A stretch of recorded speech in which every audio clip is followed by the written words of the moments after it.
But let's just start off with this, okay? With the Bills game, Bills Broncos, AFC wildcard round. You see this clip right here for those just listening. It's the referee, white hats, Mr. Official coming over. And it appears to be he's apologizing to Josh Allen on the bench. This came like kind of right after there should have been a holding call or a missed holding call, something along these lines.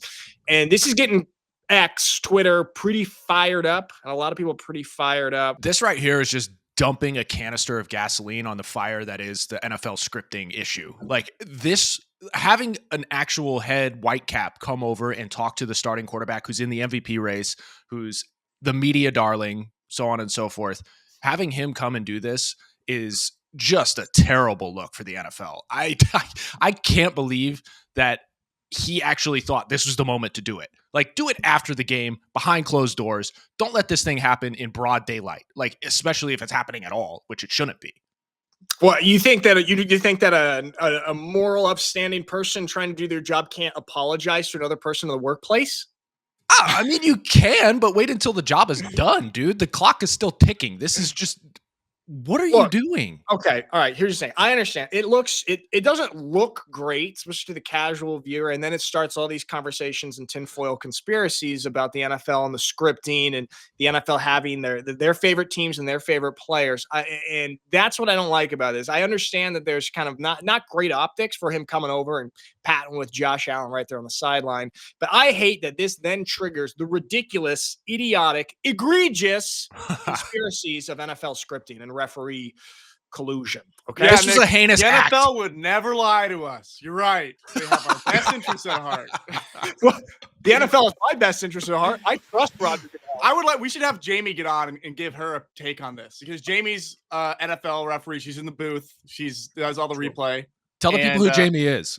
Jamie's our sister. Okay, oldest sister, and she's in the booth. She does replay. She talks to New York on targeting and other big calls, I guess. Yeah. I wasn't really listening. When she I don't know. She was talking about her job or something. She talks about like how tense it is reffing and how intense the grading system is and how strict it is. So I'd love to see what her take is on this. Yeah. Jamie said that she has to get approval from the NFL, but we would like to get her on. Jamie, I think you're probably watching. Hi, please get approval. But basically, you have to get the talking points first, is what you're saying. Okay. Yeah. Okay. The she's a replay official. Okay. And the thing that I hate about this conspiracy stuff is, Mikey, you were there. Remember, we got to go with the officiating team when they were reffing a Seahawks game versus the Commanders 2 years ago. And we got to see firsthand just how rigorous it is and how intense it is with the officials. The second the game ends, the head official and all of them, they come in and they go over every single call and every single flag that was thrown.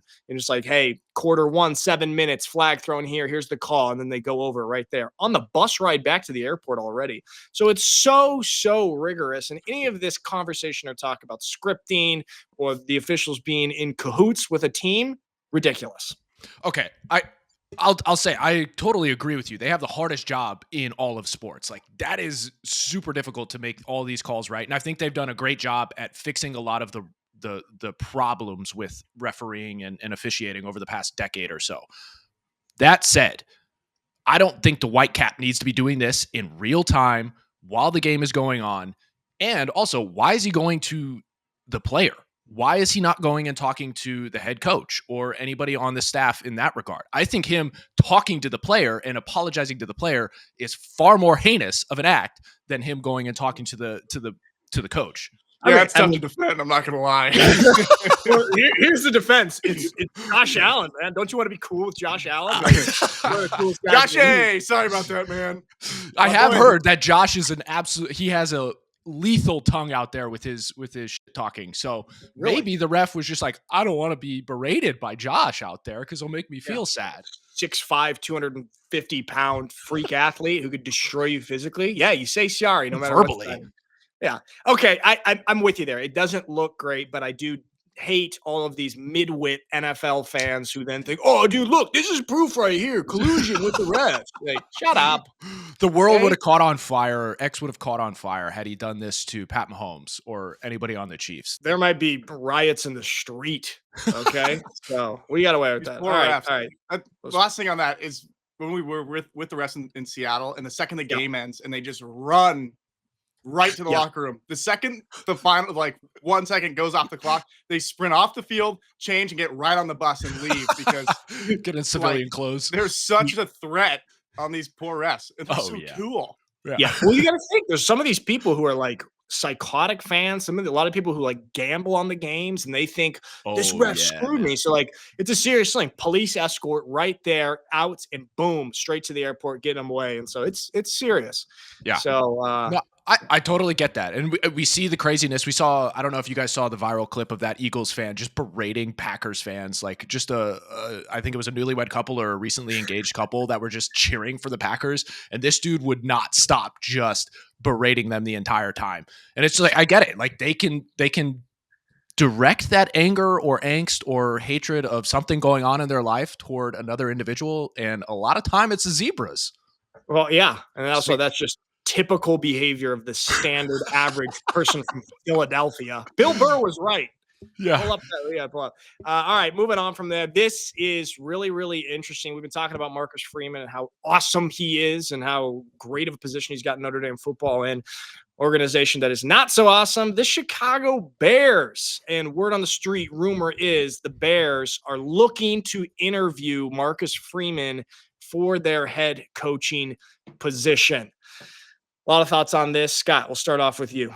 How you feeling about that? This screams desperation. Marcus Freeman, for all the flowers we're giving him and how much good he has done for Notre Dame and getting them back on track and him just being a leader of young men, he is awesome at the position he's at right now. But let's pump the brakes, dude. The Chicago Bears are in shambles right now and have been for quite some time. They need to not necessarily chase the media lead right now and probably just take a step back and think about this from an organizational perspective and a football perspective and strategy and developing their young players in the game, in the NFL game first. And like, who knows, in the next 5 years, I think Marcus Freeman is going to be at the cream of the crop for pro spots, but I don't think now is the time. And I feel like this might be a little bit of smoke and mirrors because the Bears need some good positive vibes, and Chicago has such a huge Notre Dame following that this is just going to juice up a bunch of their fandom in general. So I feel like this may just be part of that. Yeah, hope. Hopium, as they say. Yeah, I'm with you right there. I mean, it feels not. I think that Marcus Freeman could be a very successful NFL. Oh yeah, for sure. But like the Chicago Bears are basically trying to patch up all of their woes and all of their internal problems with the Marcus Freeman shiny Band-Aid right here, or getting him in the conversation, having some sort of association with this guy right here who's kind of on top of the football world, and the Chicago Bears just trying to pull a little bit of that hopium towards their organization. I would not want to see Marcus Freeman go to the Bears in this state. Maybe someday when they figure out a lot of their other internal stuff, but this would just be a kind of career derailment move, don't you think? Oh yeah, dude. Like you're going from the top of the mountain into literally the pits of some inferno right there if you go to the Bears right now. And I just don't think now is the right time. And also, this is coming from a Notre Dame fan. Don't you dare touch our coach, Chicago Bears. Like, back off. That's partly where all my anger is coming from here in this take. Like, stay away. Good Lord. Stay away from Mr. Marcus. How does this information leak so fast? Who's spilling the beans? Okay, we're gonna bring in Marcus for the interview. Don't tell anybody. Okay. Wink, wink. How do they get this information so quickly? I feel like there's incredible. probably like tactical leaks. Like with what we're saying here, I think because the Bears are just so desperate for something good, some sort of good news, that they tactfully leaked the possibility that Marcus Freeman might interview for the Bears job to increase their stock ever so slightly. That's my guess. It's like when the Kardashians tip off the paparazzi of where they're going to be. Yes. Smart. What do you think about that analogy? That is a good analogy. That's damn near exactly what they're doing there. So Bears, back off. Marcus Freeman's next gig after Notre Dame is president of the United States. So stop thinking he's going to the Bears. Okay? Gosh. Hey, real talk.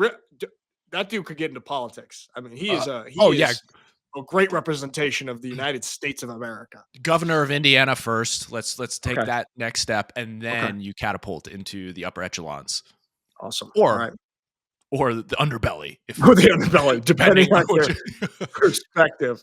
A lot of our really qualified candidate people don't want to get into that nasty world. All right, so stay away, Chicago Bears. You know who did find their coach though officially, and we kind of thought this was going to happen. A lot of people did, and I like it a lot.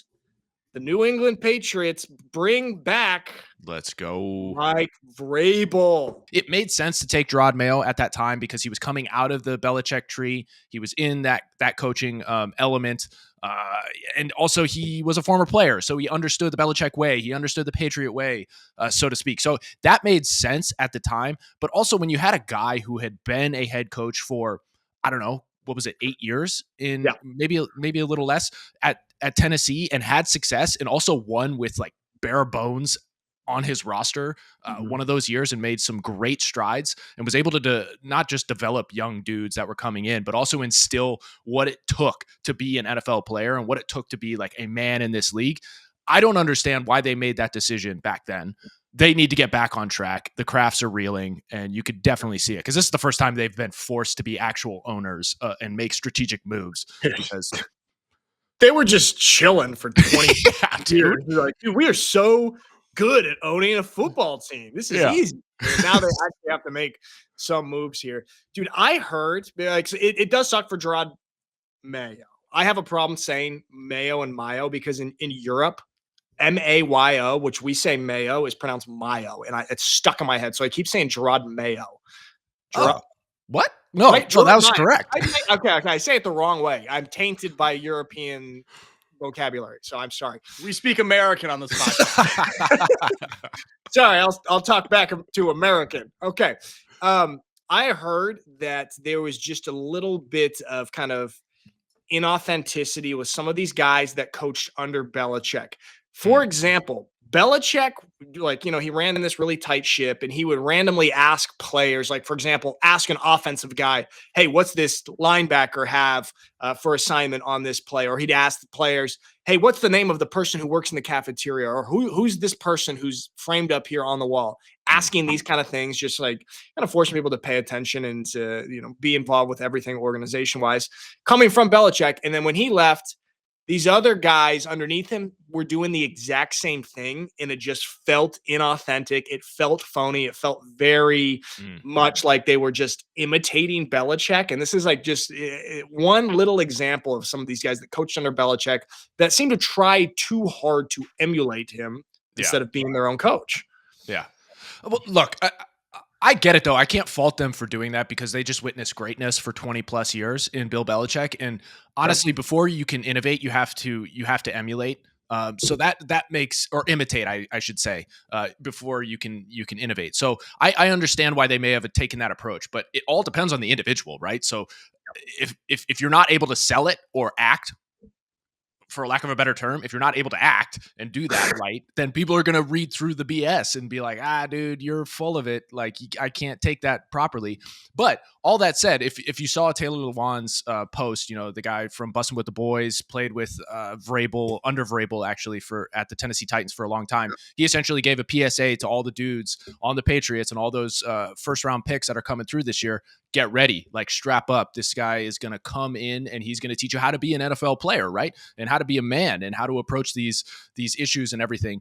And he also mentioned that is definitely what he's going to call it, demand from his players, is that same sort of culture responsibility in fostering it and knowing everybody in the building, knowing other guys' jobs so that everybody's on the same page and moving forward. So I can't really fault it because obviously Vrabel is doing that or has done that to a wild degree. And it's very hard, if you've ever heard Vrabel talk, to say that guy's inauthentic. Like, he has a very Dan Campbell vibe about him because, you know, former player and former defensive player at that. So you would be able to speak to that a little more. He's in that Dan Campbell aura ballpark for sure. Tell me what you think of this. Will you throw this up? This clip, for those just listening, it's a video compilation of Mike Vrabel going through drills with some of his players, warm-ups, like wearing pads, and just a super intense way of getting involved in coaching, like really in the thick of it. Scott, you said you had a little bit of an opinion on this.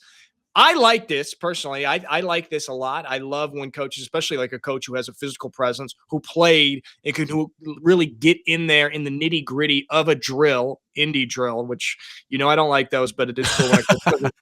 What is your opinion on coaches doing this and Vrabel doing this? Oh, dude, I absolutely love this. Like, he's getting in the thick of it. He's getting physical. This puts Harbaugh to shame when he's out there just catching passes with cleats on and gloves and everything. This is the kind of stuff that gets dudes going. Like, he's actually getting in the trenches and thudding up. That's legit. And like, honestly, we always, I don't know if you guys saw the Hard Knocks with the Lions a couple years ago with Dan Campbell doing the up downs and everything like that. Yeah. Vrabel's definitely doing that too. And even more so, he's getting in the thick of it. He's getting in the trenches and going in here and doing thuds. Like, that's what I love seeing from a coach. Not necessarily, while I love Harbaugh, not necessarily him out there with the flashy gloves and catching balls and being like, "Oh, Herbert, you're the best. Let's go." Harbaugh, something about Harbaugh is like, he's a little dorky. I like it. He's a little dorky. He doesn't. It's endearing. It's endearing what he does. It is endearing. This is motivating. Yeah, well, yeah, you can be motivating and endearing a little. Sure. There's a fine line. It's a fine line. But important question, who would you take in an Octagon fight? Mike Vrabel or Dan Campbell? Oh. Mikey, chime in when you have that one. I don't think one man is coming out of that ring alive. I think those guys would literally fight to the death. It's a good battle. Yeah, or broken legs or arms. One of the two. That's pretty tough. Yeah. Mike? I got an answer. It's Dan Campbell. Okay. He's going to go for the kneecaps. He's biting kneecaps off, as he says. He's too scrappy. Yeah. You think he got him down, but he's coming back, like he says. I think his speech when he first got hired for the Lions, that's all you need to hear on who's going to win that fight. Okay, that's good. And it is okay that there were a few times where he was crying. He was crying kind of a lot early on in his tenure with the Lions. No, that's scary. Okay? That's kind of scary. When a guy like that is crying, this guy is unstable. Are you going to fight a guy that's crying? What? That's no embarrassment. And he's not embarrassed about it at all. That's scary. Wow. That's a great point. That's actually like Ken Potter. Yeah. Yes. True. High school coach. Yes. Right. All the time. He would shed tears, and it was a little bit intimidating because it's like there's a level of like it's just what you said, Mike. They're a little unhinged in a way, and so Dan Campbell, they're very in touch with their emotions and their passion, and that's going to come out in the fight. All right, so there we have it. Mike Vrabel in New England. They've got their coaching situation, and hopefully New England can turn it around. All right, we got to touch on these playoff games. Let's start off with the best one because a few of them were duds, but the most exciting one was Washington Commanders and the Tampa Bay Buccaneers. Big takeaway for me. Jayden Daniels is legit. Like here's his stats right here for those just listening. 304 total yards, 2 touchdowns, 24 for 35 passing yards. Led the final drive for the game-winning field goal as a rookie. I believe he also has 5 game-winning drives this year, which is tied for most in the NFL with Patrick Mahomes. So, thoughts on this? And is Jayden Daniels the rookie of the year? That's a tough question to answer right now because playoff games aren't supposed to come into the calculus. Obviously, the media is going to run with it and do all that, but I think the votes are already in. They just don't announce them for quite some time. Okay. That said, I would agree with you. The way he played last night was incredible. And honestly, the way Baker played as well was pretty dang good, save for the fact that he keeps putting the ball on the ground. And I think he tied for the most fumbles in the league this year with good old who is it down at Atlanta? Why am I blanking on his name? Kirk Cousins. Yeah. So look, what Jayden did last night was textbook as a rookie to be able to lock in and deliver like this. Incredible job. But I'm not here to like necessarily like crown him as the second coming yet. I mean, he's still a rookie. Let's see how he plays in this next round. If he gets to the conference championship, dude, then I might start changing my tune. But I said this before. It's like in the same way that I'm not going to write somebody off until there are 3 examples of, say, failure. I'm not going to write somebody off until there are 3 playoff wins in this guy's book already as a rookie. Okay. I'm not going to write him up. Okay, all right. I mean, I understand that you don't want to be too quick to judge positively or negatively, but you have to admit that this at least for me, this did elevate him to another category in my mind because Mm. performing in the regular season is one thing, but performing in the playoffs, your first ever playoff game as a rookie on the road, and Tampa Bay is kind of an underrated, difficult place to play. It gets chippy down Oh there yeah. against a scrappy Tampa Bay team that has a good roster, and Baker Mayfield is no chump himself. And he was super composed in the Yeah. big moments. And I don't know, man. I think that I'm with you. I'm with you on one hand. I don't want to prematurely crown him any sort of thing. But I'm thinking about Jayden Daniels a little bit differently now after that game. For sure, for sure. And the fact that it was a road win in a difficult environment, like that only adds fuel to the fire of wanting to crown him. And I get it, because that was very impressive. But at the same time, it's just my personal take. I always pause and wait until there's more data. Let's just put it that way. More data. Okay. You like more data. All right. Well, that's Okay. fair. Okay. And a part of this is because we've seen this happen way too frequently over the True. course of the past, let's just say 10 years. It seems like everybody who's coming out of the draft and is a quarterback or, has some sort of media behind him is supposed to be the next great thing, the next Hall of Famer and all that kind of stuff. And we're seeing it kind of with Justin Herbert, right? Dude is getting so much praise, but yet he has not won a playoff game, and he's been in the position to do so. And granted, there are a lot of factors to that. Obviously, it's not all falling on him, but the question mark is starting to deepen here with him, and as to whether or not he's got it right. Dude, I mean, we're going to talk about Justin Herbert here next, but that's a really good point because that kind of I'm thinking a little bit differently about him right now. But before we go on that, Mikey, this is kind of an area of real quick. Why do they not factor in playoff for Rookie of the Year? They don't for all of the awards. It's only supposed to be regular season because there's like Super Bowl MVP. They have playoff accolades, but it's once you get to the Super Bowl. So everything it's the bulk of work within the regular season for all of it. It's interesting. It's because they want it to be equitable because not everybody gets to go to the playoffs and you only get games, okay? So it's for the equity. Interesting. Oh, no, I shouldn't ask that. Shouldn't have even asked that. How can you? Okay. Anyway, stupid question. Stupid question, but something now that you have an expertise on, Mike. Scott, will you throw this up, please? Zane Gonzalez of the Washington Commanders. Okay, this dude kicked the game-winning field goal. He doinked it in with a couple seconds left.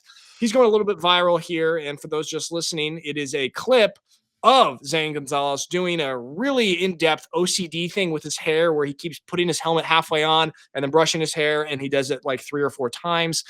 Obviously, an extreme case of OCD. Mikey, you and I and everyone in our family essentially has OCD to some degree or another. What are your thoughts on this and sort of OCD rituals within football?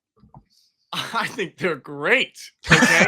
This calms your mind. Here's what happens in these situations. Your nervous system is flaring up like crazy. Okay. And you have these self-soothing techniques that he's developed and it worked.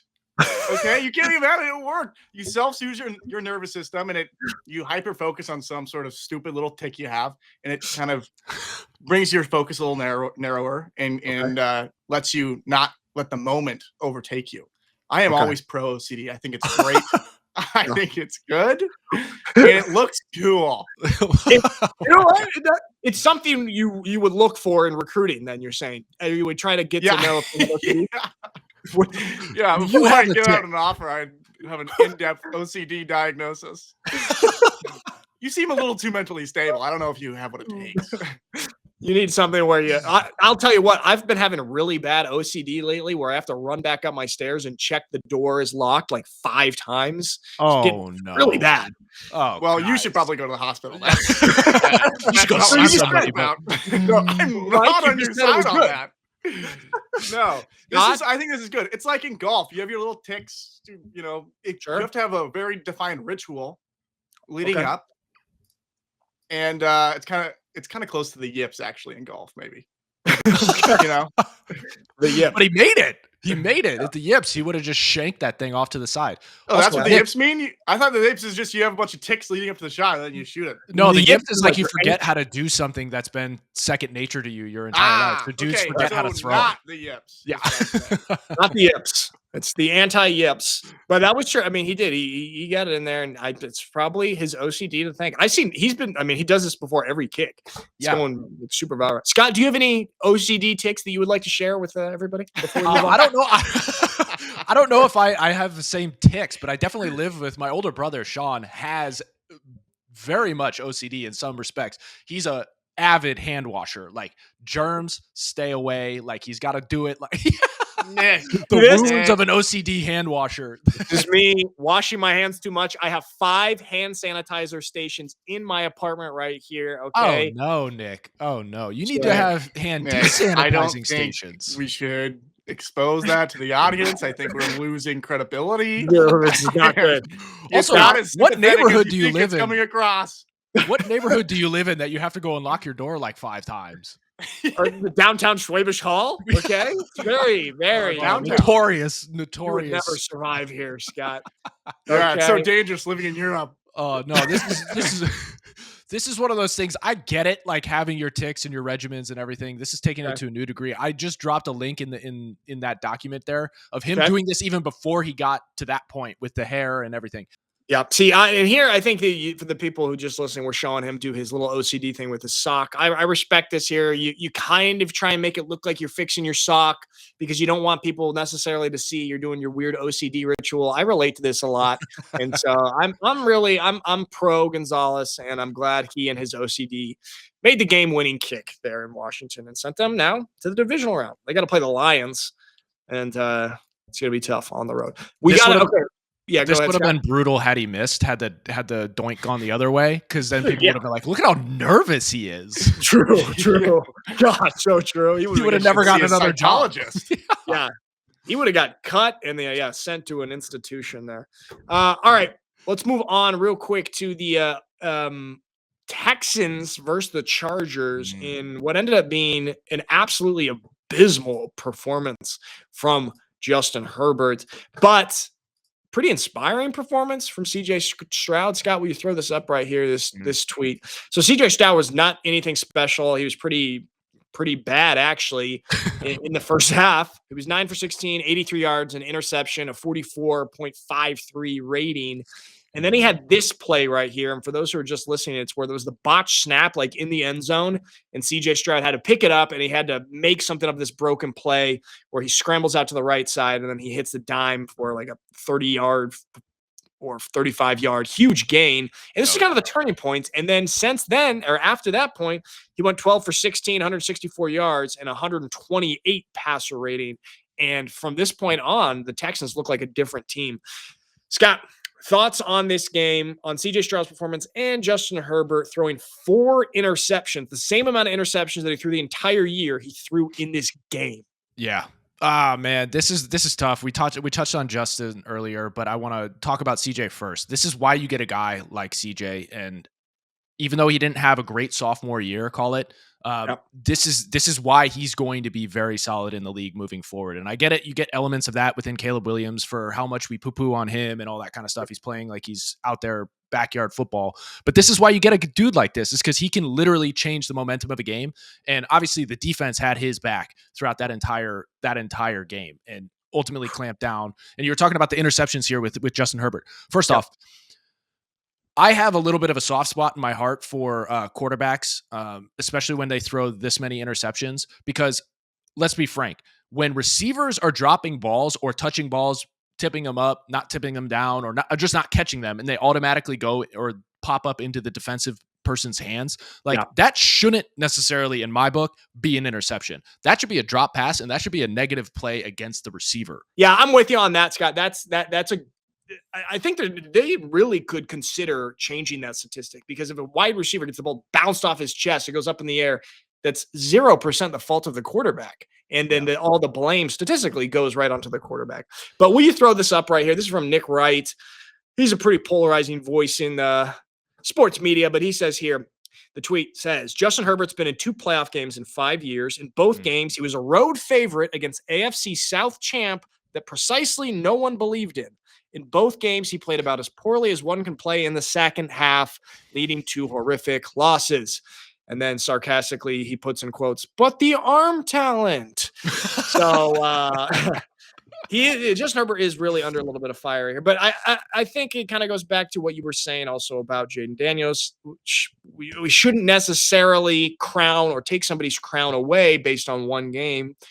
However, we do have to weigh these playoff performances quite a bit more than regular season. And Justin Herbert does get to be talked. He's always in the conversation as like top 5 quarterbacks in the NFL. It's always Burrow, Mahomes, Josh Allen, Lamar Jackson. And then if you're going to throw a fifth, a lot of times it's Justin Herbert. Do you think, or does this game make you reconsider that? Yeah, I think people need to take a step back, but I don't think it's necessarily all on the shoulders of Herbert. I think the media pumped him up, as I was saying earlier, pumped him up too much too soon. Okay. And also, while it does fall on his shoulders because he is a quarterback in the NFL and has been performing at the level that he has and has garnered this kind of media attention, there's an element of, hey, look at the organization across the board and what he was dealing with throughout his past 5 years. And you can make the argument that he could be MVP, getting his team to those points to even have a shot at a playoff win. Like the fact that they're even in the position, because roster-wise, schematically, everything he's dealt with from Staley up until now, I get it. Harbaugh's a great coach, but it's his first year. Like you have to also give him some sort of credit to be able to lift a team that's technically as bad as they are roster-wise to the level that they are. So I think this is the last year that he gets a pass. Even though it's sort of intensifying, the negativity toward him is intensifying. This is the last year that he has a free pass. And moving forward, dude, you got to start winning in the playoffs. There's no more room for you to lose. Look at you. You're taking my Joe Burrow MVP logic argument right there. He should be crowned just for getting them in this position. No, not crowned. Not crowned, but he shouldn't be getting his decapitated. Let's just put it that way, in the way that he is. It's just like, dude, okay, at a certain point, yes, Herbert, you need to start playing better. But at the same time, the chance that you even had a shot to play better in this situation and win is pretty much all due to you. It's just you fell flat, and there's no more rope for you. You got to perform going forward. Yeah, I'll tell you right now, for me, Justin Herbert's on thin ice. I'll tell you, that's what I'll say. He's on thin ice, and I am wildly like these playoff games are just 1,000 times more important than the regular season, and I am massively impressed with Jayden Daniels and pretty disappointed in Justin Herbert for these performances last week. We throw this tweet up here right here, Scott. Just quickly, this is says AFC is where gods play QB. NFC is where godly rosters get QBs overpaid. This is kind of an interesting thought right here, because a lot of the quarterbacks that I just mentioned previously are all in the AFC.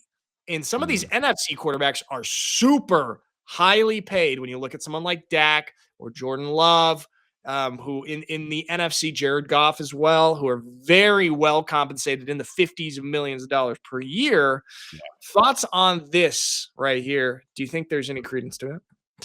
Well, you could add Trevor Lawrence in that mix too, as being overpaid and everything like that. But there's definitely an element of truth in this tweet, because just strictly by gameplay, they're right. It's just there's an embarrassment of riches on one side of the NFL.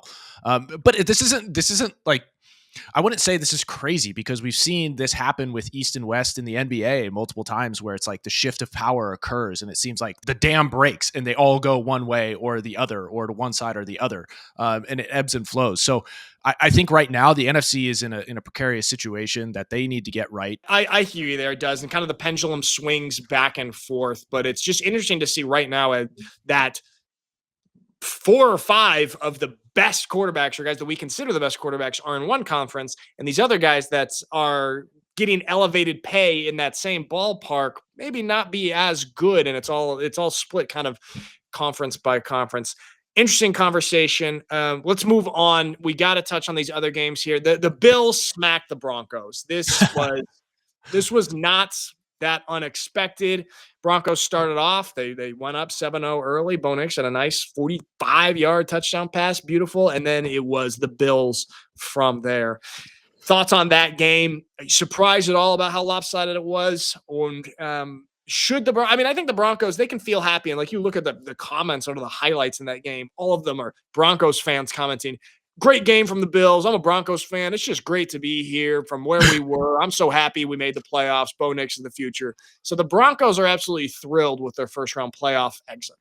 Yeah. Oh, yeah. I think that's the right perspective from a fan base. Obviously, Super Bowl is always the goal, but it's not always realistic for your organization. And from where they were, being able to take this step and get to where they were with a rookie quarterback at the helm is like, they went beyond expectations for that fandom. So I totally get it. The surprise and the blowout, I didn't find it all that surprising outside of the fact that the ref went up and started talking to to Josh Allen. So like outside of that, like it kind of went as was planned.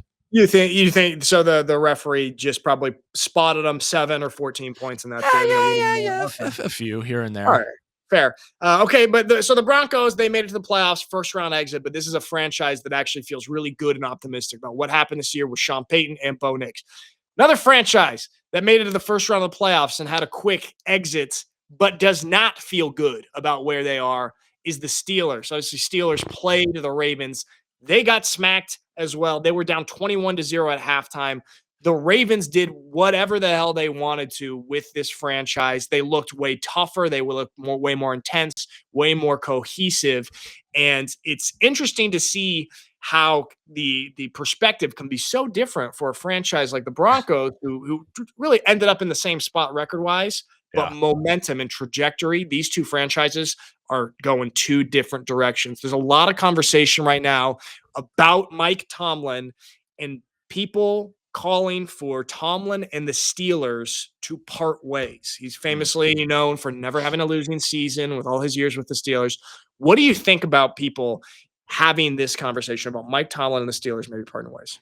Well, I'd push back on you on your take that the Steelers are necessarily in decline. I think they've plateaued. I think they've literally been flatlined for six years, it seems. And what was crazy is like they were taking a step forward, at least offensively this year, when Fields was at least standing in the breach for Russell before he got healthy, and then Russell was on fire for the first half of the season, and then all of a sudden something happened over the course of the past 6 games where just the wheels kind of fell off. And I don't know. I will speculate here. I don't know if it's due to Hard Knocks just being involved too heavily.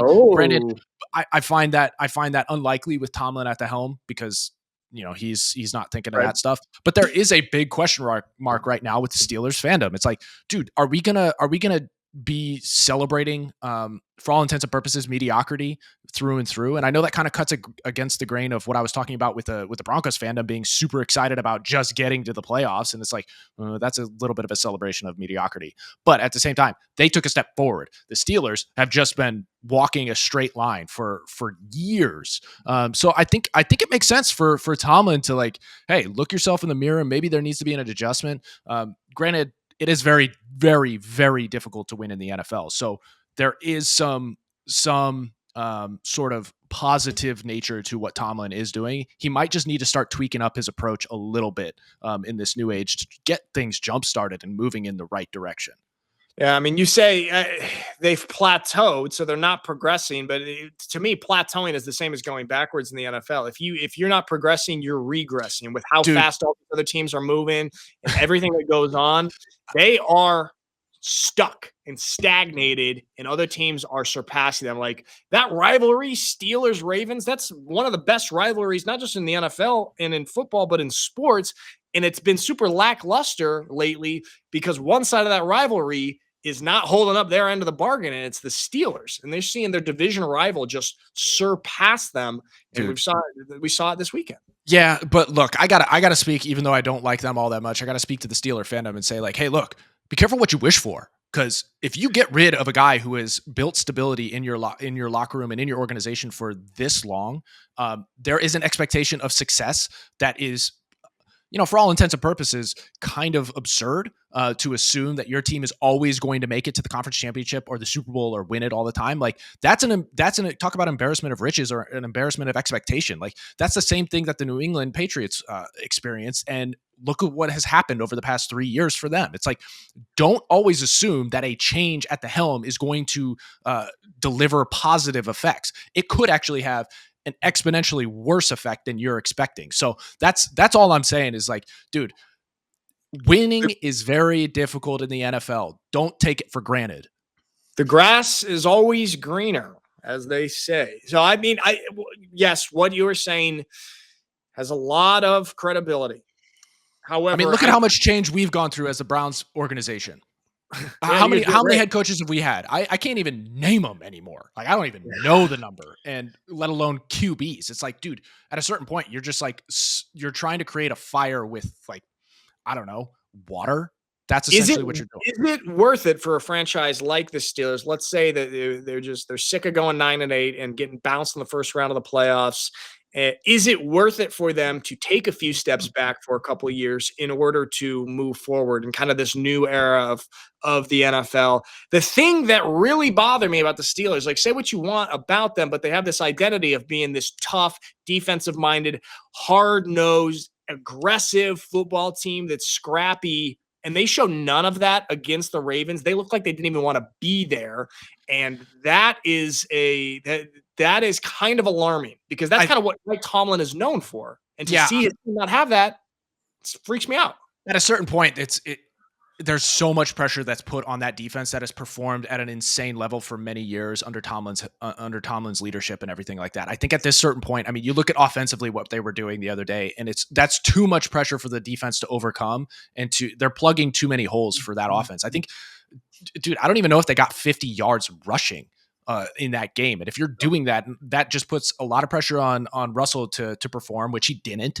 And then on top of that, it just a compounding effect onto the defense. And at a certain point, this on playing on that side of the ball, there's only so much you can do and only so many holes you can plug for the offense and giving them opportunities. And if the offense doesn't come through, then that's a problem. And that's been the through line for the Steelers for, again, the past 10 years. They just can't seem to get the ball to move in the right direction. So I don't necessarily think it has anything to do with Tomlin and his strengths. I think it has a lot to do with who they're bringing in on the offensive side of the ball. And they need to get that figured out because, boy, ever since number 7 left, they've been struggling.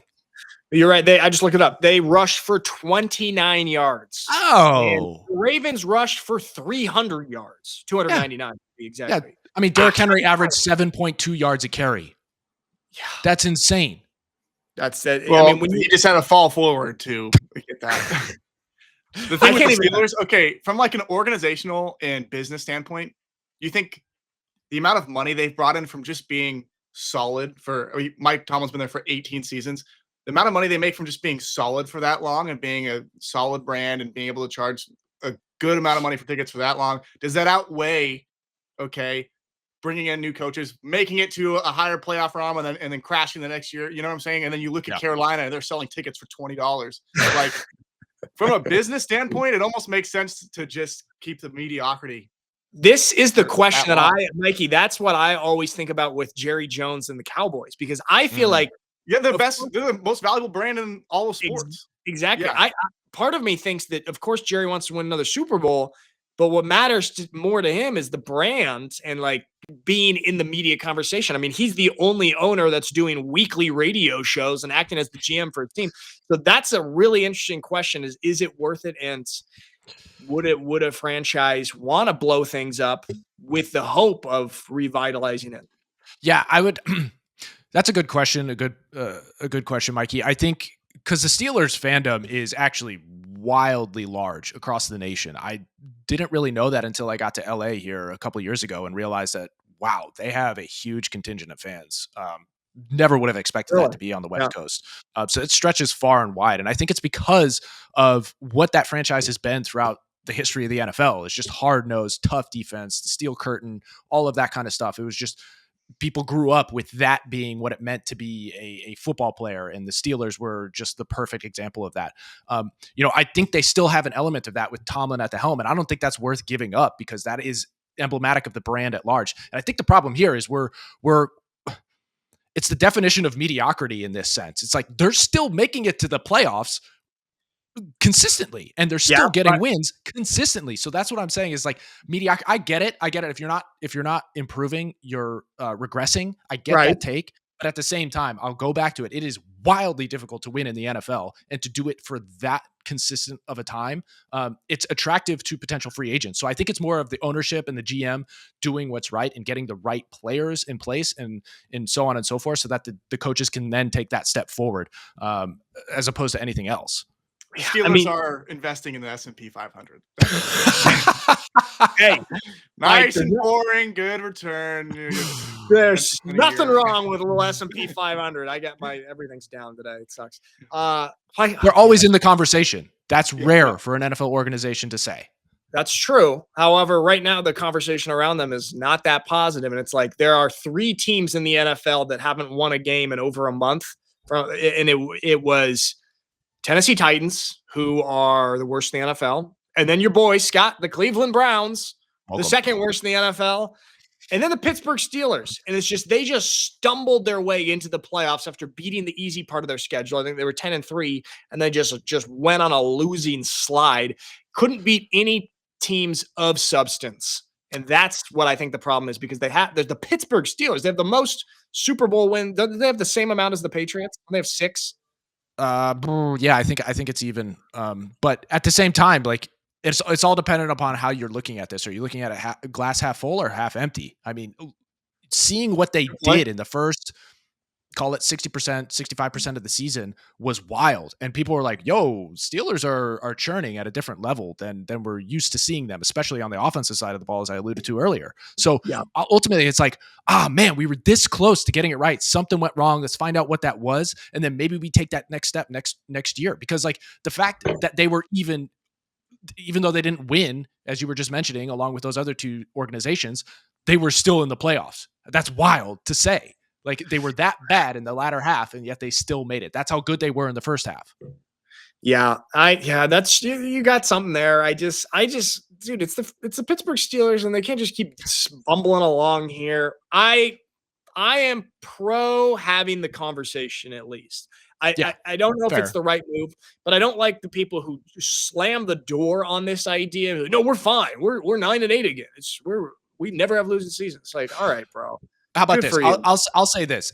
It's the same energy I'm putting toward Herbert. It's like, okay, you've earned this next year. You've earned this next 2 years, maybe, based on your body of work to this point as a head coach.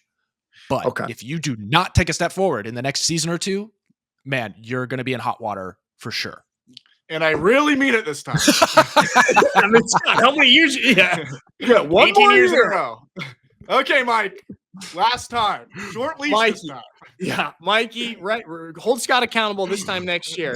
Okay, we went 10-8 this year, 10-7. All right. Okay. All right. We actually let's touch just on the Texas Ohio State game, because we did not get a touch on it. The last playoff game was Packers Eagles. Eagles look great. Packers, young team, youngest team in the NFL. Mikey's buddy, Luke Musgraves, and the Packers couldn't pull it off. It's because Luke came on the No Warmup podcast. That's why they lost. So maybe next year. Sorry, Luke. But that was the last game. And then we've got, of course, the Vikings and the Rams tonight. But the Ohio State-Texas game, Ohio State winning 28-14. Crazy, came down to kind of the end there, and Jack Sawyer, the Ohio State edge rush, dude, he made a historic football play, like an absolutely iconic play with that strip sack recovery for a touchdown. Thoughts on this game? Are you surprised at all? What are your takeaways from Ohio State, Texas? I wouldn't say surprised. I had my money, not that I actually literally had my money on it, but I knew, I had a feeling Ohio State was going to take the W here. Ultimately, though, I'm a little frustrated just because Ohio State fandom is so large and so loud. I'm getting really PO'd with the fact that everybody's like, oh, Notre Dame's got their hand full with Ohio State, blah, blah, blah, all this kind of stuff. Ohio State's a monster. It's like, hey, man, Ohio State was on their heels they were literally this close to being an absolute slog and or not even winning that game. If Texas had called a proper play, let's call it, down on that goal line, if they punched that in, totally different conversation here. And they, I don't know, would have squeaked it out because momentum would have swung so heavily in the direction of Texas at that point. So I need Ohio State people to pump the brakes and realize, hey, you kind of escaped by the hair of your chin on this one. True. That, I mean, dude, that I'm trying to pull it up right now. The toss here, I have it. So just for those who are unaware of what we're talking about, Texas, 3 minutes to go. They had first and goal on the 1, and they tried to run it up the gut on first down, got stomped right there or stopped right away. On second down, they run this toss. Second down, yeah, that's what it was. Sorry, excuse me, yeah. On second down, they run this toss from the 1 yard line against Ohio State, who's like incredibly fast and has these athletes. And just from a defensive perspective, dude, this is a dream. Yeah. I'm so happy when an offense calls a toss in this type of situation. You just run it down. And that's exactly what Ohio State did. And this is getting them a lot of flack because then this got them into the 3rd down and 6 or 7 or whatever it was. Yeah. And then that 4th down situation. So, but it is a good point that people are, talking about how Ohio State is just such a favorite in this championship game against Notre Dame. Save for a few mistakes, kind of dumb mistakes from Texas, this could look a bit different. Yeah. Like obviously the Ohio State's defense clamped down and made massive plays when needed. And you were talking about Sawyer there. He was one of them. So it's tough to cut against them. I'm just saying, the Ohio State fan base needs to chill out and realize that they didn't spank an SEC team. They made it by the hair of their chin, and capitalized when they needed to capitalize. Yeah, true. That is true. And we're going to see here in 7 days, two Midwest teams, though, dude. Again, 2 Midwest teams in the national championship. Yeah. This is what we were talking about. The Midwest doesn't get enough props for the quality of football that they play and that they produce. So this is just the cream of the crop right here. Yeah, exactly. All right. This is something that I wanted to ask. Okay. Both of the teams in the national championship had pretty devastating losses earlier in the season. Obviously, Notre Dame to NIU and then Ohio State to their biggest rival, Michigan. Which one of these and now both these teams make it to the national championship. Yeah. First of all, what do you take away from that? The fact that both of the teams that made it to the national championship had these really devastating losses. So what do you take away from that? And also, which one of those losses do you think was more heartbreaking, was worse for the team? Man. Well, I got a point for both organizations. I got a point to leadership, whether it be the players or the coach at the helm. I don't know too much about Ryan Day outside of like all the negativity that's just spewed his way and the high expectations that he may or may not be meeting as a Ohio State head coach.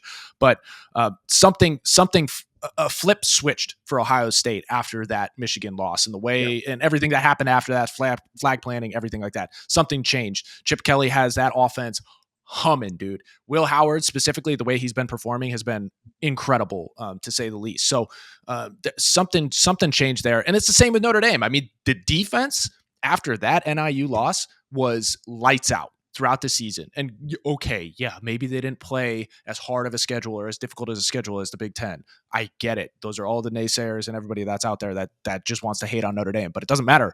They've beaten the people that have been put in front of them, specifically in the CFP, and they're now at the national championship and they're going to face off. So like going back to your question, I would say that the NIU loss was far worse for an organization and Notre Dame brand. That's losing to App State, Michigan losing to App State. If you remember back in the early 2000s, that was unheard of. And the way in which they lost was just brutal. And the fact that it was at home. Yes, I know Michigan beat Ohio State at home, but they're a formidable team coming off a national championship win the year prior. So they got some skill. They got some talent still on that roster, regardless of how many people went in the NIL or into the transfer portal.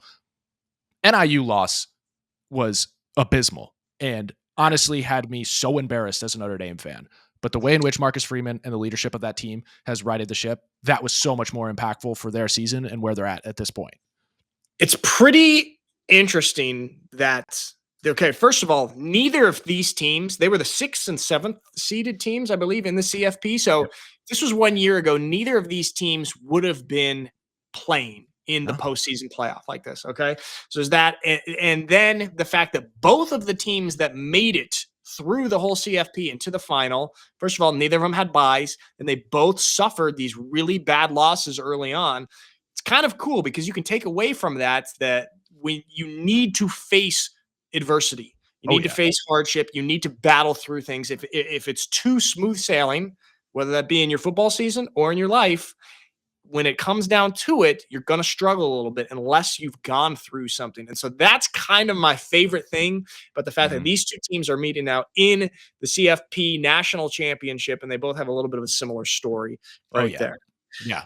Yeah, absolutely. It's like football is a game of attrition. And if you don't face that adversity or those difficulties early on and learn how to get through them and work through them and overcome them, and they show up in the big game, like having that test at that point in time is very questionable and a little crazy to think about. But the fact that they've both had to go through this, it's a testament to where they are now. Like they've gotten their ships right.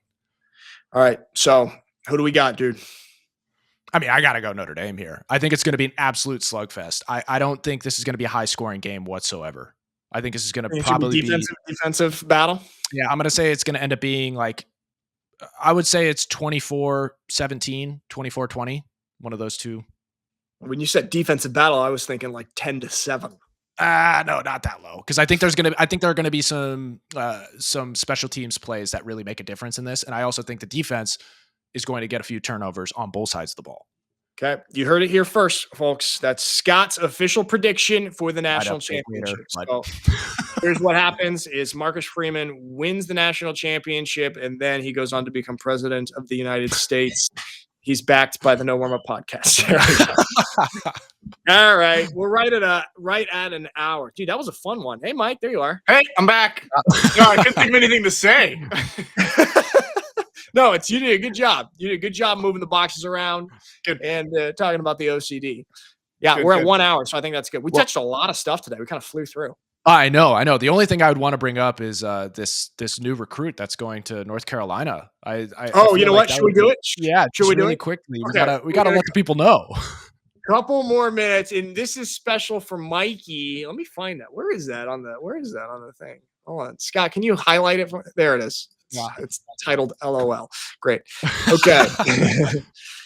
And here we go. Gen Z football. Okay. Breaking. Bill Belichick locks down his first major transfer. 4-star Texas QB Will Angus. The freshman will have all 3 years of eligibility remaining. And for those just listening, it is this Gen Z blonde surfer dude, very feminine looking, talking to the camera. You got to watch. I can't even explain it. It's a TikTok guy. It's a TikTok guy. TikTok guy. Great. Good. Categorize that. It's a TikTok boy. Guys, I thought this was fake at first.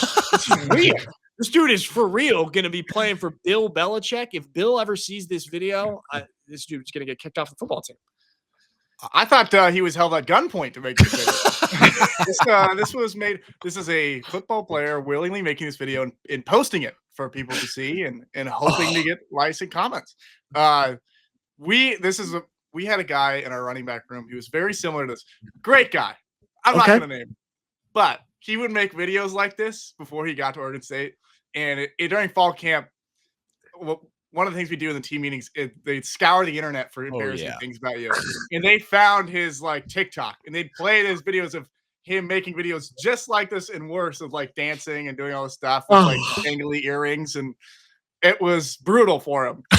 Oh my gosh. Needless to say, he didn't last long, but great guy. But from the outside, he looks just like this. Oh my god! The dangly earring. It's tough to get respect in a locker room when you have dangling earrings as a white guy. Sure, as a white guy, black guys can pull it off. White guys, not so much for us. Yeah. Okay. What is with that? That's a big Gen Z thing, Mike. Those are your people, huh? Gen Z. Yeah, it's the TikTok wave. People are very impressionable. You know. Yeah, we all know how brutal the locker room can be, and if you're just giving ammunition like this, it's like, man, I feel so badly. How did you get that secondhand embarrassment, and did you get red for him during that time? Yeah, it made me sweat for him. I was drenched in sweat. Oh, It's this poor guy. Mike. I would have quit. I would have quit and transferred. Mike, you gotta text us in the group. Text us in the group some of these if you can find it. I want to see it. Please, All yeah. right, I'll text you his name. Yeah, text me his name. Okay, good guy. No, good guy. But he didn't last long on the team. No, he ended up quitting. Okay. Well, I mean, this guy's for sure gonna end up quitting or getting kicked off. Yeah. I hope this was early on in his high school career and not senior year as he's about to go into North Carolina. These were filmed as a 4-star. Oh, gosh. It doesn't matter when it was. It's unforgivable, and it's on the internet. Okay, just like I've put a lot of stuff on the internet. Okay, I've vlogged for like 8 years. And I hope that I don't have any clips that come across this way. You guys let me know if I do, okay? You just open up a can of worms, buddy. We can talk. We'll talk about it. Shoot. All right. I think we should end it. I think we should end it now. Don't look at my videos. All right, guys. Good stuff. Everybody, thank you for watching. And we'll be back on Wednesday.